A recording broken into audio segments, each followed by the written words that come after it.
Parole de l'Ecclésiaste, fils de David, roi de Jérusalem.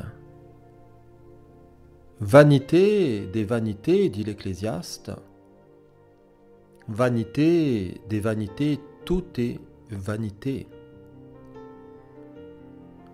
Quel avantage revient-il à l'homme de toute la peine qu'il se donne sous le soleil ? Une génération s'en va, une autre vient, et la terre subsiste toujours. Le soleil se lève, le soleil se couche, il soupire après le lieu, d'où il se lève de nouveau. Le vent se dirige vers le midi, tourne vers le nord, puis il tourne encore et reprend les mêmes circuits. Tous les fleuves vont à la mer, et la mer n'est point remplie. Il continue à aller vers le lieu où il se dirige. Toutes choses sont en travail au-delà de ce qu'on peut dire. L'œil ne se rassasie pas de voir, et l'oreille ne se lasse pas d'entendre. Ce qui a été, c'est ce qui sera. Et ce qui s'est fait, c'est ce qui se fera. Il n'y a rien de nouveau sous le soleil. S'il est une chose dont on dise « Vois ceci, c'est nouveau », cette chose existait déjà dans les siècles qui nous ont précédés. On ne se souvient pas de ce qui est ancien.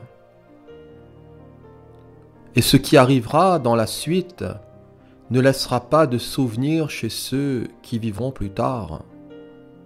Moi, l'Ecclésiaste, j'ai été roi d'Israël à Jérusalem, j'ai appliqué mon cœur à rechercher et à sonder par la sagesse tout ce qui se fait sous les cieux.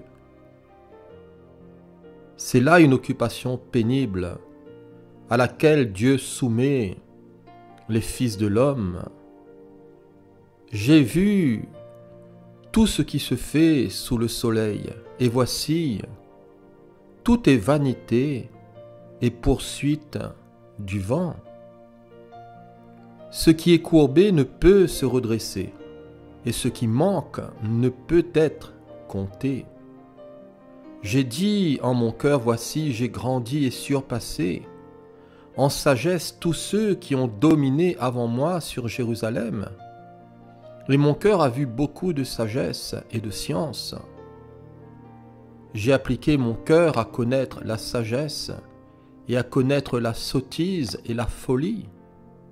J'ai compris que cela aussi, c'est la poursuite du vent, car avec beaucoup de sagesse, on a beaucoup de chagrin.